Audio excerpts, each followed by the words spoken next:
Hi, Mr. President. Thank you for having us. We understand that you've curbed public spending and increased taxes to pay off existing debt. I'm wondering if you could speak to how you made that decision, what trade-offs you've had to consider, and how you think that decision impacts everyday Kenyans today. I think you have been talking to the opposition.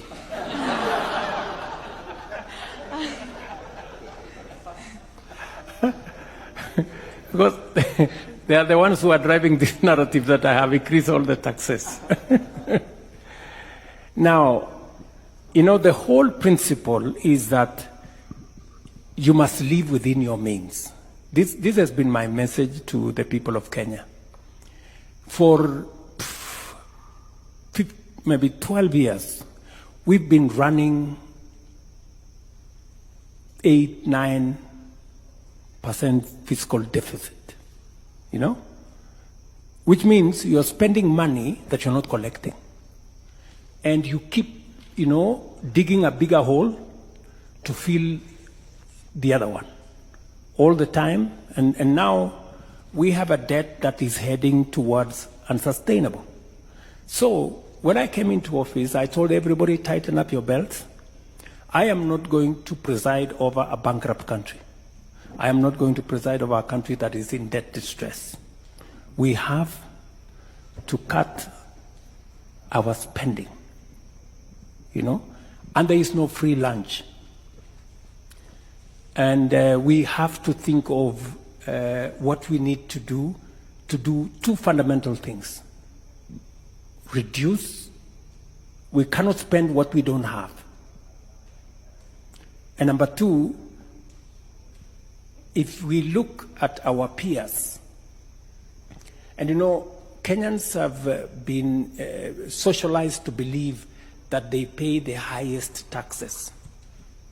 But empirical data shows Kenya, as of last year, our tax as a percentage of our revenues was 14%. Our peers in the continent is on average between 22 and 25%, which means we are way below, our taxes are way below those of our peers, and I'm not comparing ourselves with OECD countries. Countries like France are at 45%, others are higher. So I persuaded and I made a case to the people of Kenya that we must begin to enhance our revenue.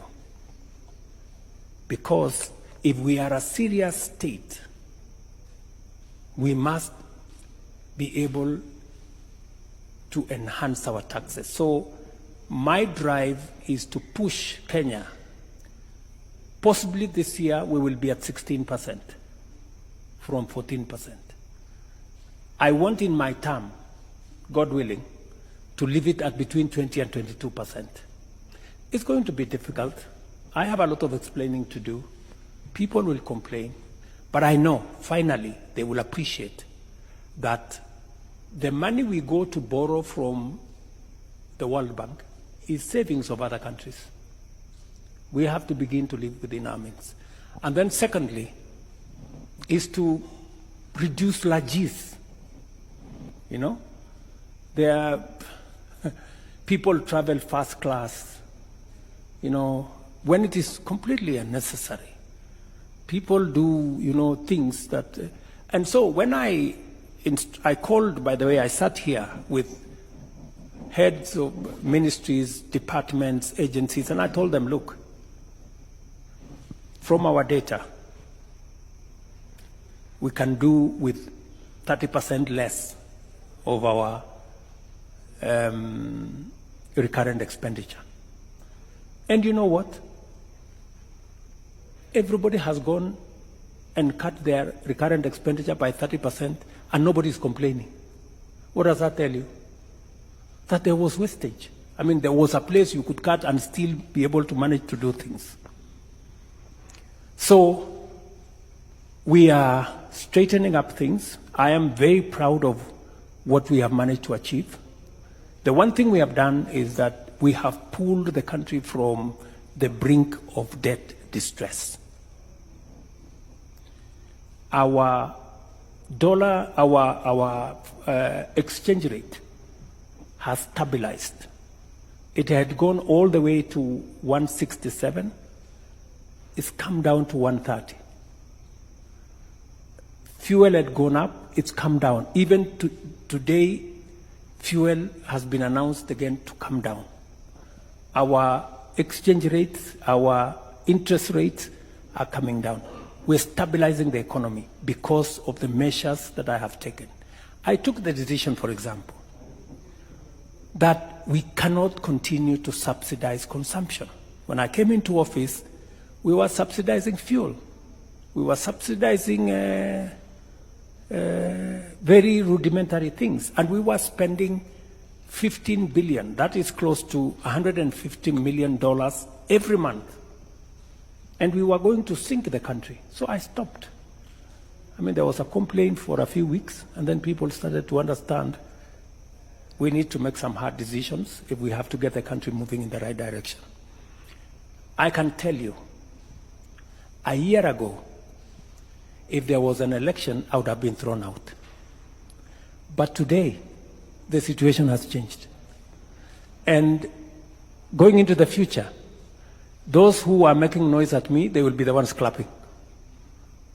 That's what it is.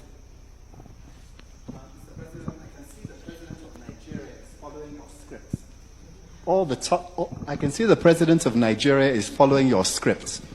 All the tough decisions, the removals of subsidies early on, so the matters are repaired before the next election. Mr. President, we've taken up a lot of your time, so we'll just round up with the last questions, Mr. President.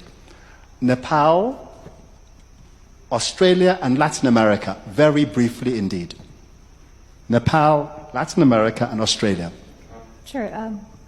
Thank you so much for taking the time, Mr. President. I was just talking to your digital advisor about the new digital taxation you've introduced, and we talked to a lot of locals about the increasing interest in social media, and that as a source of income. So I'd love to hear how you think about that in terms of your policy. Sorry, Oh, sorry, yeah. I didn't get your... Sure. Let me repeat. I was just talking to your digital advisor about the new digital tax that's been introduced, as well as a lot of local Kenyans about how there's an increasing interest in using social media as a source of income. So we'd be curious as to how you think about that in terms of your government policies.